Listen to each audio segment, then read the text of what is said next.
Hi friends, welcome to our channel. Let's look at today's daily challenge problem 2616. Minimize the maximum difference of pairs.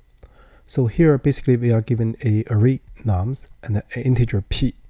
So we want to find p pairs of indices of nums such that the maximum difference among all the pairs is minimized. And also ensure no index appears more than once among the p pairs. So here we want to return the maximum difference among all p pairs. So we define the maximum of empty set to be 0. Actually, this is not very proper in the sense of mathematics, but nothing special for nothing crucial for this problem. So here, if you look at the two examples, in the first example, the return is 1. So it's then the explanation. And in the second example, p is 1. So you can choose 2. So you get 0. So the constraints are the following. First, the length of this list is bounded above by 10 to the power 5. And the numbers are not empty. And p is less than or equal to the half of the length. It means that you can choose p pairs. So this is a consistency assumption which validates the solution we are going to give. So what we are going to use here is binary search. So in order to use this, so we need to do some reformulation, because here return the minimum of the maximum difference among all p pairs. In other words, we need to find the minimal piece smallest gap in the smallest gap. So it's piece, so it's p pairs, right? Piece smallest. So then what we are going to do, we are going to search over the gaps, and find the minimal such gaps.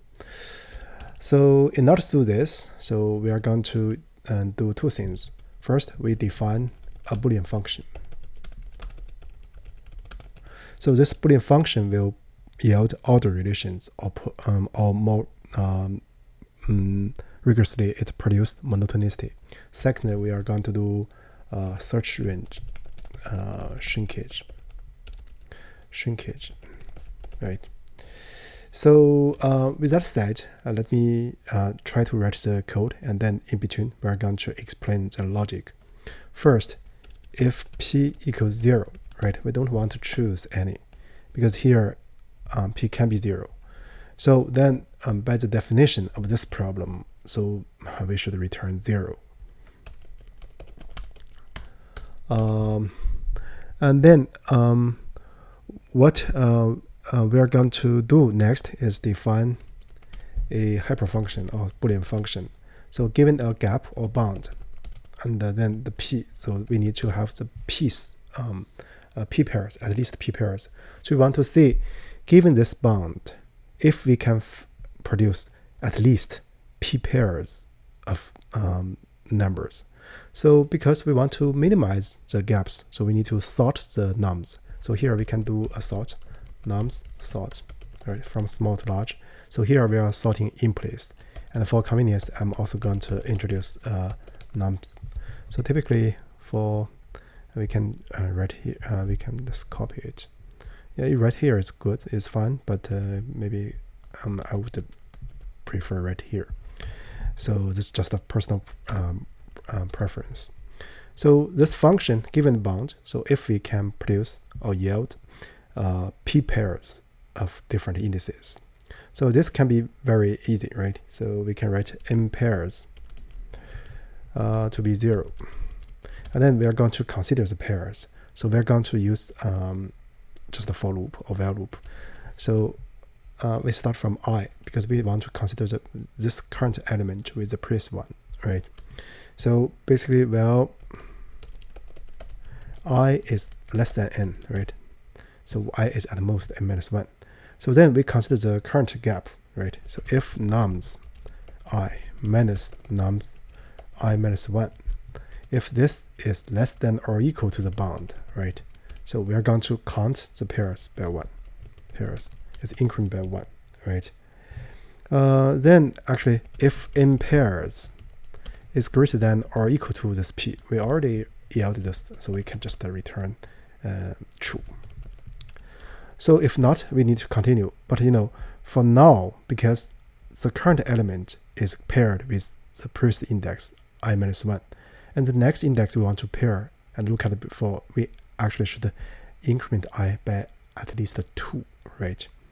So in this case, so we are going to do this. I is incremented by 2. So this is the one. Otherwise, so if nums I minus nums I-1 is greater than the bound, so then we need to consider the next possibility. So here I is incremented by 1, right? I guess this is the important. So now finally, so we should return if the in pairs is greater than or equal to p.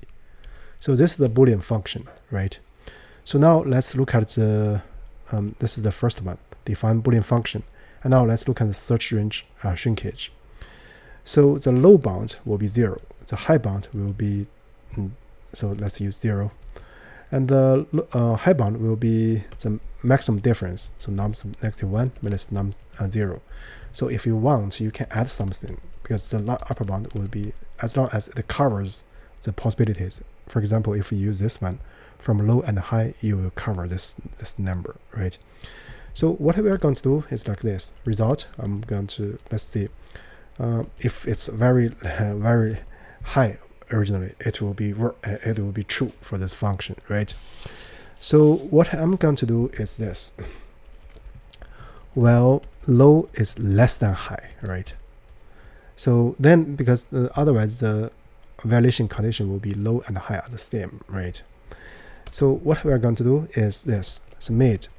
So I'm going to do this. High minus low, integer division by 2. Then I check this condition. Hyper. So this bound mid. And if we can get piece smallest, right? So if this is a true, right? And then we can make the bound smaller. So we can set high to be mid.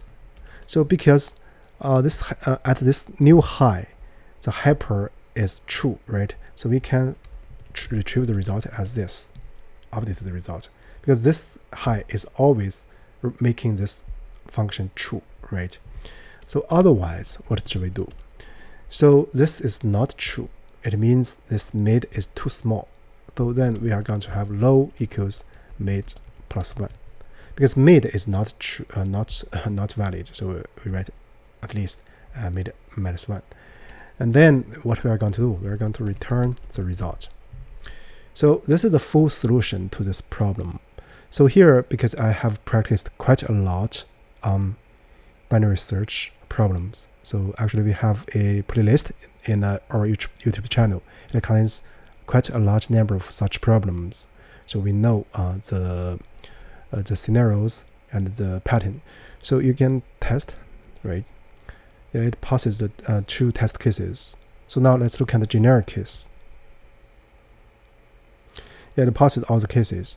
So actually for this problem, you can either return low or high. Return high is always good, right? So because here the result is actually high. And if you return low, it's also true due to the way we write the code and this the while loop condition. So but let's just return the result. This will be, it seems good. So in order to actually really digest this problem, so and see why this should be true, you can think of this using mathematical contradiction arguments. So this is one thing.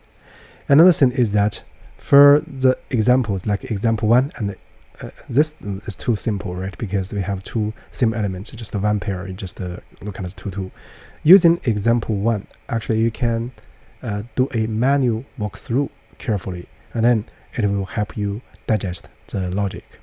So with that said, I guess that's it for the current video. Thank you for watching.